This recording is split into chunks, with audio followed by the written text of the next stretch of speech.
এই ঘটনা কেন কি তার সঠিক তদন্তের মধ্যে দিয়ে নিশ্চয়ই উঠে আসবে।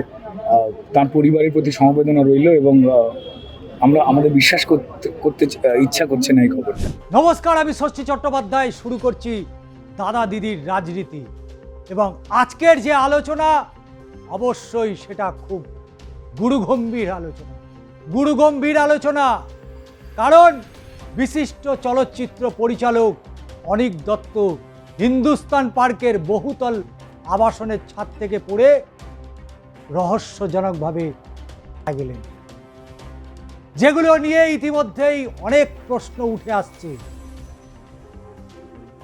ভূতের ভবিষ্যৎ পরিচালকের ঘিরে ঘোরাচ্ছে রহস্য। কিভাবে এই ঘটনা ঘটলো সেটা নিয়েই আজকের আমাদের এই ভিডিও। অনেকগুলো প্রশ্ন যার উত্তর খুঁজছে পুলিশ। অসুস্থ অনীক দত্ত, শারীরিকভাবে অসুস্থতা, তাহলে কেন তিনি ছাদে উঠলেন? প্রথম যে প্রশ্ন, ঘরে এসি থাকা সত্ত্বেও তীব্র গরমের মধ্যে কেন তাকে ছাদে উঠতে হলো? দ্বিতীয় প্রশ্ন, বাড়িতে তার স্ত্রী এবং অবশ্যই বাড়িতে পরিচারিকার থাকেন, তাদের নজর এড়িয়ে কিভাবে তিনি ছাদে উঠলেন? তিনি ছাদে উঠে গেলেন সিঁড়ি দিয়ে নাকি লিফটে?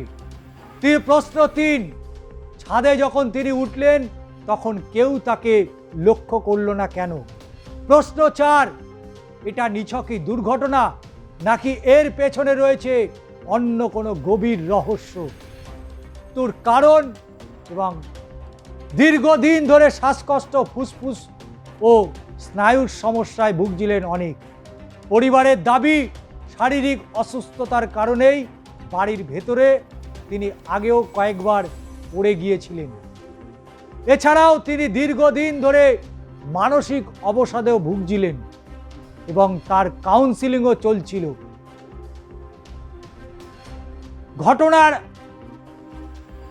অর্থাৎ তোর কয়েকদিন আগেই নিজের আসন্ন নতুন ছবি নিয়ে প্রযোজক এবং সহকর্মীদের সাথে মিটিং পর্যন্ত তিনি করেছিলেন। এমনকি ঘটনার দিন কয়েক আগেও তিনি স্বাভাবিক ছিলেন। ঠিক কী কারণে তিনি ছাদ থেকে পড়ে গেলেন তা এখনো নিশ্চিত নয় পুলিশ। তবে তারা তদন্ত শুরু করেছে এবং ময়না তদন্তের রিপোর্ট এবং অন্যান্য তথ্যের ভিত্তিতেই মৃত্যুর আসল কারণ পরিষ্কার হবে। তবে পুলিশ সূত্রের দাবি, ছাদে যেখান থেকে তিনি পড়ে গিয়েছিলেন সেখানে টবের একটি গাছের ডাল ভাঙা ছিল। তাহলে কি তিনি হোঁচট খেয়ে নিচে পড়ে গেলেন? তাকে ঢাকুরিয়ার একটি বেসরকারি হাসপাতালে নিয়ে যাওয়া হয়েছিল। চিকিৎসকরা পরিষ্কার জানিয়ে দিয়েছেন তিনি আর নেই। তোর কারণ হিসাবে দুর্ঘটনা নাকি আত্মহত্যা তা নিয়ে নিশ্চিতভাবে জানা যায়নি। পুলিশ এবং লালবাজারের হোমিসাইড শাখা পুরো ঘটনার তদন্ত শুরু করেছে।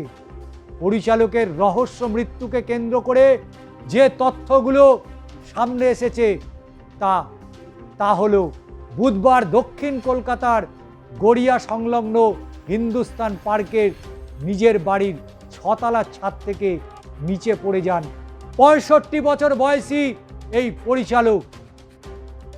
গুরুতর জখম অবস্থায় তাকে তড়িঘড়ি ঢাকুরিয়ার একটি বেসরকারি হাসপাতালে নিয়ে যাওয়া হয়েছিল। সেখানেই তার মৃত্যুর পর কলকাতা পুলিশের হোমিসাইড বিভাগের আধিকারিকরা ওই ফ্ল্যাটে পৌঁছে ঘটনাস্থল খতিয়ে দেখেছিলেন। কি পেলেন তারা? কি পেলেন সেখান থেকে? কারা প্রত্যক্ষদর্শী ছিল? আবার জানা যাচ্ছে একটি সুসাইড নোটও নাকি পুলিশ উদ্ধার করেছে। কিন্তু এই রকম আশঙ্কাজনক অবস্থা পরিচালককে ঢাকুরিয়া বেসরকারি হাসপাতালে ভর্তি করা হয়েছিল। ঘটনায় পৌঁছেছিল গড়িয়াহাট থানার পুলিশও। এবং শুধু তাই নয়, তার দেহ এবার ময়না তদন্ত করা হবে। তার ময়না তদন্ত থেকে অনেকটা ছবি পরিষ্কার হয়ে যেতে পারে। তবে যেখানে এই ঘটনা ঘটেছিল জায়গাটাকে ঘিরে রেখেছে তদন্তকারী আধিকারিকরা। এলাকার বাসিন্দারাও ভিড় জমিয়েছে পরিচালকের বাড়িতে। তবে খবর প্রকাশ্যে আসতেই প্রশ্ন উঠছে, পরিচালক ছাদ থেকে পড়ে গিয়েছেন নাকি অন্য কিছু ঘটেছে, সেটাই এখনো স্পষ্ট নয়। আমরাই শুরু করেছি তদন্ত। পরিচালক হিসাবে বারবার টলিউডকে সমৃদ্ধ করেছেন অনীক। তার পরিচালিত বরুণবাবুর বন্ধুই হোক বা মেঘনাদ বধ রহস্য, ভূতের ভবিষ্যৎ, ভবিষ্যতের ভূত, অপরাজিতর মতন সিনেমাগুলি সিনেমা সমালোচক তো বটেই, এমনকি দর্শককেও নাড়া দিয়েছিল। এদিকে খবর প্রকাশ্যে আসার পর শোকের ছায়া বাংলার ফিল্ম ইন্ডাস্ট্রিতে। পরিচালক হিসাবে বারবার টলিউডকে সমৃদ্ধ করেছেন তিনি, কিন্তু আজকে তার এই আকস্মিক মৃত্যু, যেখানে অনেকগুলো প্রশ্ন তুলে দিয়েছে।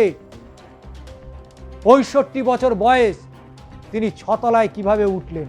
তিনি কি তাহলে লিফটে উঠলেন? সেই সময় লিফটম্যান কি ছিলেন? আদৌ কি সেই আবাসনে লিফট থাকে, না সেই লিফটের কোনো লিফটম্যান থাকে? যদি লিফটম্যান থাকে, তিনি তখন কোথায় ছিলেন? এবং 65 বছরের অসুস্থ অনীক দত্ত, তিনি যখন ওপরে উঠছেন, লিফটম্যান কেন তাকে আটকালো না? তাহলে কি লিফটম্যান ছিল না? লিফটম্যানের ভূমিকাও খতিয়ে দেখা উচিত। এবং শুধু তাই নয়, তিনি অসুস্থ, তার বাড়ির লোক জানতেন, তার স্ত্রী জানতেন। তাহলে একটা মানুষ ঘর থেকে বেরিয়ে চলে গেল, বাড়ির লোক কেউ জানতে পারলেন না, এটা কিভাবে সম্ভব? সর্বক্ষণ তার নজরদারিতে ছিলেন অনীক দত্ত। তাহলে কিভাবে এত বড় ভুল হয়ে গেল? অনীক দত্তর মেয়ে মুম্বাইতে থাকেন, তিনি আসবেন এবং তারপরেই তার শেষকৃত্য সম্পন্ন হবে। কিন্তু প্রশ্ন থেকে যাচ্ছে, অনীক দত্তর মৃত্যু ঘিরে একের পর এক প্রশ্ন, একের পর এক রহস্য দানা বাজছে।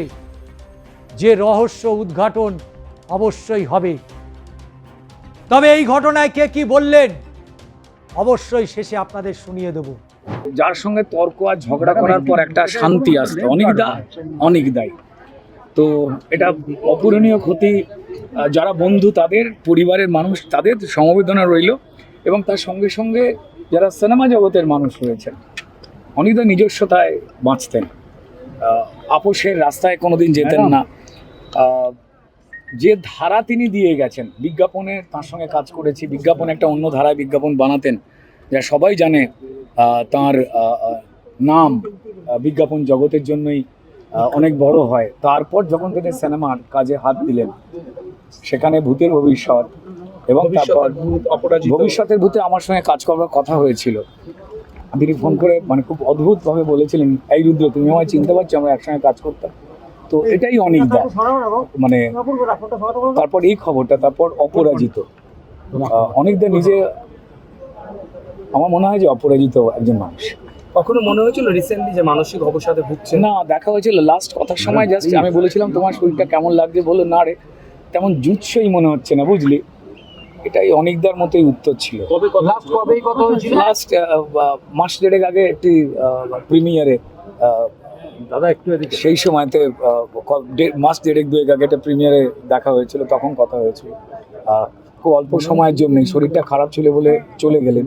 কিন্তু এই ঘটনা কেন কি, তার সঠিক তদন্তের মধ্যে দিয়ে নিশ্চয়ই উঠে আসবে।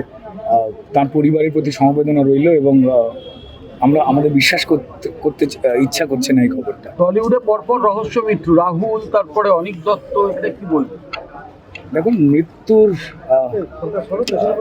ঘটনা তো অত্যন্ত যন্ত্রণার। তবে এটা বলতে পারি যে পরিষ্কার আমাদের এই যে নতুন সরকার রয়েছে এবং আমাদের সম্মানীয় মুখ্যমন্ত্রী, তিনি বারবার যে বার্তা দিয়েছেন, সেক্ষেত্রে কিন্তু কোনো কিছুকে আর চেপে দেওয়া হবে না, চাপা যাবে না। অনেকদার মৃত্যুর কারণ সেটা নিশ্চয়ই বেরিয়ে আসবে। তার সঙ্গে সঙ্গে আমাদের ভাই রাহুল, তার মৃত্যুর ব্যাপারে সঠিক কারণ, সঠিক তদন্ত হয়ে বেরোবে। আজকের দাদা দিদির রাজনীতিতে পরিচালক অনীক দত্তর এই মৃত্যু আদৌ কি কোনো রহস্য, নাকি নিছকই দুর্ঘটনা? আপনাদের মতামত কি অবশ্যই জানাতে ভুলবেন না।